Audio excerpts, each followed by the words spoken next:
नमस्कार, आप देख रहे हैं न्यूज़ पीआर। मैं हूं आदेश पुरी। बिहार में कोरोना से हाहाकार मचा हुआ है और यहां की स्वास्थ्य व्यवस्था जो कि पहले से ही चरमराई हुई थी, आम दिनों के लिए ही उपयुक्त नहीं थी, ऐसे वैश्विक महामारी के समय में पूरी तरह से धराशायी हो चुकी है। देखें हम तो कालाबाजारी का दौर शुरू हो गया। ऑक्सीजन सिलेंडर हो, ऑक्सीमीटर हो, कंसंट्रेटर हो, साथ साथ एम्बुलेंस वालों ने भी लोगों को ले जाने के लिए, मरीजों को ले जाने के लिए इतना ज़्यादा चार्ज किया कि वो आम दिनों में इलाज उसमें कितने लोगों का हो जाएगा। ऐसे में मंगल पांडे आते हैं और कहते हैं कि एम्बुलेंस का रेट फिक्स करते हैं और क्या क्या वादे करते हैं, लेकिन पप्पू यादव जो कि इस महामारी के समय में एक मसीहा बन के आए हैं, और पप्पू यादव का एक ऐसा बिहार में व्यक्तित्व बन चुका है कि जब भी कोई आफत आता है, पप्पू यादव सबसे आगे खड़े रहते हैं। लगातार पटना के एनएमसीएच, पीएमसीएच में वो दौरा करते हैं, मरीजों को सुविधाएं देती हैं। अलग अलग ज़िलों से जो भी उनके पास डिमांड आता है वो पूरा करते हैं। आप देख रहे होंगे, हम भी खबरें चलाते हैं सोशल मीडिया पर, उनके पेज पे, न्यूज़ चैनलों पे, अखबारों में आप देखते होंगे। लेकिन मामला बिगड़ा छपरा पहुंचने के बाद। छपरा से बीजेपी के सांसद है राजीव प्रताप रूडी, और अमनौर के उनके कार्यालय में जब पप्पू यादव पहुंचे तो वहां पर दर्जनों एम्बुलेंस, नया, चलाने वाला कोई नहीं। आखिर इस किस समय के लिए एम्बुलेंस रखा गया था?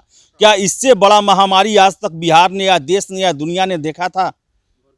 और ऐसे में वो एम्बुलेंस रखा हुआ है। पप्पू यादव ने इसका भंडाफोड़ किया पूरे दुनिया के सामने कि बिहार में एम्बुलेंस सही समय पर न मिलने के कारण, ज़्यादा भाड़ा होने के कारण कितने मरीज दम तोड़ दे रहे हैं और अस्पताल नहीं पहुंच पा रहे हैं।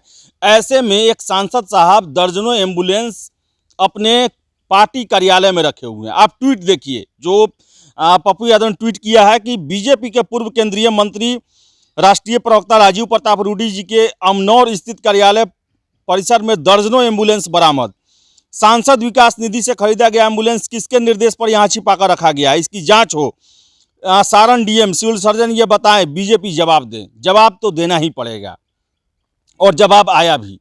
जवाब आया क्या कि एम्बुलेंस तो बहुत थी, 70-80 के आसपास थी, और उसमें से बहुत चल रही हैं, सेवाएं दे रही हैं, लेकिन इसके ड्राइवर नहीं मिले।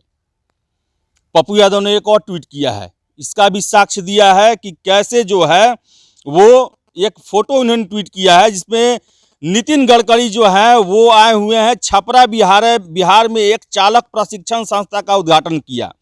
कुशल चालकों की कमी सड़क सुरक्षा को प्रभावित करती है। इस चालक प्रशिक्षण द्वारा कौशल भारत के माननीय प्रधानमंत्री नरेंद्र मोदी जी के दूरदृष्टि को महसूस किया जा सकता है।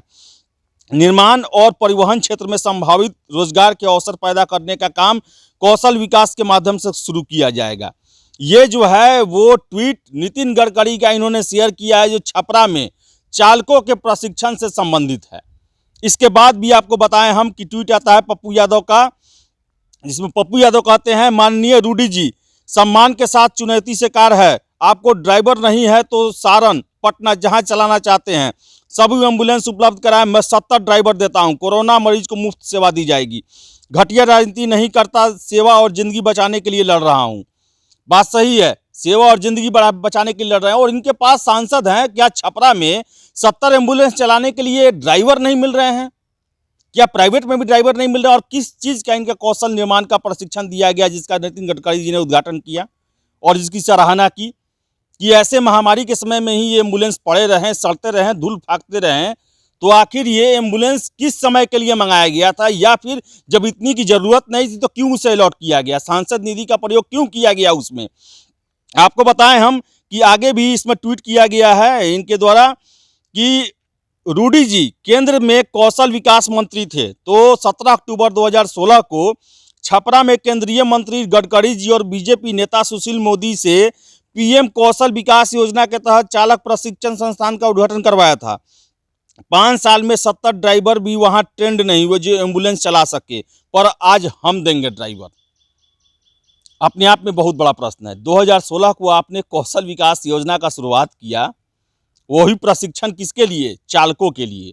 और आपके पास इतने चालक नहीं है कि वो एम्बुलेंस चला सके, फिर आपने इतना एम्बुलेंस खरीदा ही क्यों?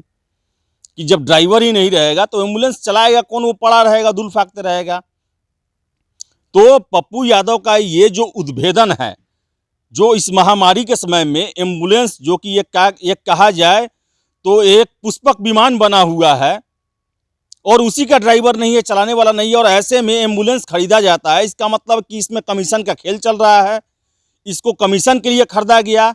नागरिक सेवा और मरीजों की सेवा से इसका कोई संबंध नहीं था।